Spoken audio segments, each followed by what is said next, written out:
All right, welcome to Keto Crush. So I'm going to be testing things in the kitchen, and we all have our reasons to be on the keto diet. Mine is because I'm a type 2 diabetic, and so it's really almost, I have two choices, right? I can either take medicine and injections of insulin and then eat the standard American diet, or I can go on a low carb slash keto diet. And that's what I've chosen to do. And so that's why I'm creating this channel, because I'm going to be testing out people's recipes, trying to improve on them.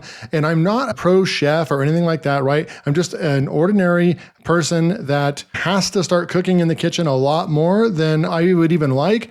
But I may as well share my journey with you, because you might find yourself on the keto diet for health reasons, or even for the classic old trying to lose weight. So in this particular video, I'm actually going to be trying out these viral 3-ingredient bagels, keto bagels, I should say. And then I'm going to actually give you my brutally honest opinion and let you know, because no one's really doing content like this where when something flops, tell you about it, right? So we're going to see if these keto bagels with only 3 ingredients, do they really turn out good? Are they worth your time to put them in the oven and they're going to actually taste really good? So let's throw these in the oven, find out what ended up happening. I appreciate you. Let's do this. All right, so first thing you want to do is set your oven to 350 degrees. And then what you want to do is get out a mixing bowl, and we're going to get our ingredients together.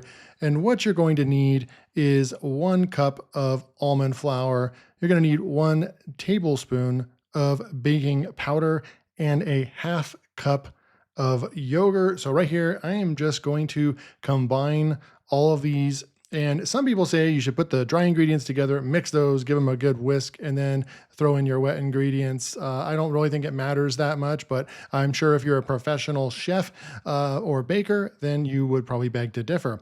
So once we get all that in the mixing bowl, then we're going to use our spatula, baking spatula. If you guys know the name of this type of spatula, let me know what it's called. But certainly we're just going to go ahead and mix this all together. And until it's just all combined really nicely, we're going to mix it all together. And I'm going to speed the video up a little bit. And so once we're done with the mixing, then you're going to go ahead and grab some avocado oil or any other kind of, it can be coconut oil or olive oil, whatever you want to use. And I have these silicone donut like pans that I just got, but you can use any kind of donut or bagel type of pan. I went ahead and sprayed it with that oil, and then now I just grabbed a tablespoon and I'm starting to scoop it in to the silicone bagel mold or donut mold, whatever you want to call them. And, some people say you could put these in a bag and cut the corner, and, you could squeeze this in. But I found that, these donut molds are full 4-inch ones. And so I think that some people that kind of recommend the piping bag or whatever it is, those are like 3-inch donut or bagel molds. So these ones are nice and wide. Your spoon fits in there nicely. I don't really see the necessary step, but you certainly can do that if you want it to be easier and so forth. But you can see my fingers aren't getting really messy or anything like that. And then you can just pat it down with a spoon. And so I will say that the texture on these ones they were very, very moist, and the dough was very wet. It was very, very wet and moist. And so that's just kind of note that, and we'll see what ends up happening, right? So then I noticed that this was supposed to make at least 4. And it only made 3. So I was like, let's go ahead and try another experiment. So I grabbed my almond flour and I grabbed the coconut flour. And instead of doing a full cup of almond flour, you can see I did a 1/2 cup of each. I did a 1/2 cup of almond flour and a 1/2 cup of coconut flour just to change it up in this batch to see what would end up happening. You want to stick around to the very end so you can see which one turned out the best and which one I would recommend.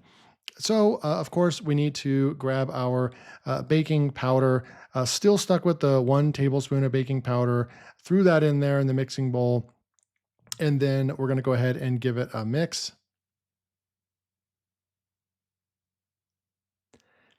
And I kind of wanted to just experiment with this because, um, I didn't want to just go through this whole process and just make three bagels. And so that's one thing to note is I followed the instructions and the ingredients, and it was supposed to make like 4 to 6 bagels. And with my, depending on what bagel or donut mold pan you use, that's going to determine how big they are, right? And so with my particular set of silicone bagel molds, they're only going to yield three for this ingredient list. And so that's something that you've got to note, that when you're taking recipes from other people and you're going to create them, I mean, it's all going to be relative to the pans and the tools that you're using and so forth. I will note too that the most common, I believe, yogurt that should be used is a Greek yogurt, and I'm using a plain yogurt. And so that's something that I don't know if it would change the dynamic of the dough this much, but I will tell you that this one just did not feel right. It was very like what is that play sand? If you've ever that kinetic play sand, this almost felt like that kinetic play sand, or beach sand that you pour water on, like a muddy beach sand. That's kind of the texture right here. It didn't bind together. And remember, we're not using xanthan gum, we're not using psyllium husk powder or anything like that to help as a binder, which is used in a lot of keto baking. So immediately, I will just tell you right now that these definitely needed a binder, because the this one was even more. I don't know what was going on. I don't know why I decided to put more yogurt in here. This is probably a huge fail right here, but it just seemed like it was too crumbly and dry in a sense, because the coconut flour absolutely soaks up a lot more of that yogurt. And so that's the theory, I think, behind why I added more. And then I just got my hands in there and started kind of messing with it like a pizza dough or something like that, because it just wouldn't really do much with the actual, like just using the spatula. So once I got right here, I already kind of noticed that I don't think that, I just didn't have a good feeling about this one in particular. I think that the other one in the green was just all almond flour. I felt good about that. I just felt like it was a pretty good texture.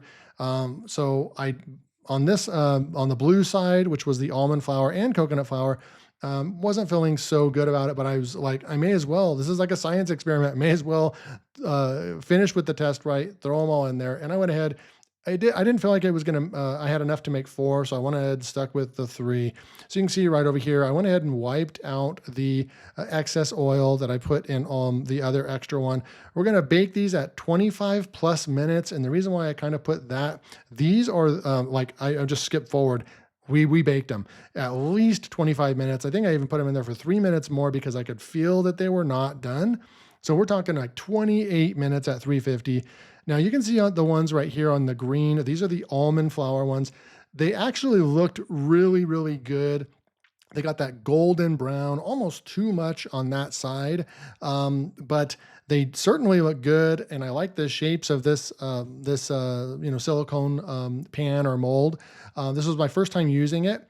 But you can see over here on the blue side with the coconut flour one that I couldn't even pull these out. They just completely fell apart. I did give it a little quick taste, and they were really bad. Not really even edible, to be completely honest with you guys. And so that one was just kind of a complete fail. I've since then done some more research and found that the coconut flour should have only been like a tablespoon. And so yeah, that was kind of a fail.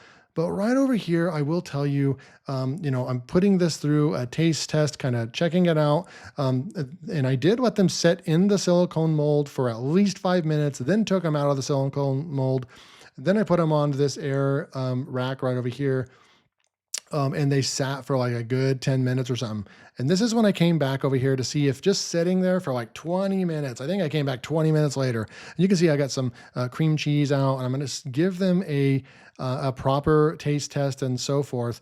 But you can see that these are not like tall enough to be able to like cut.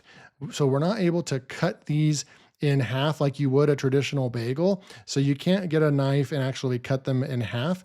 And so that's something to note, that it's not going to be like as tall of a regular bagel that you would expect that you can actually cut in half and then put some cream cheese or whatever on each side of the bagel. Okay, so you can see right here, we're going to go ahead and taste test it. We have some whipped cream cheese on the bagel, and immediately I kind of start eating it. And I start actually touching like the bread, which is like basically an unfinished dough.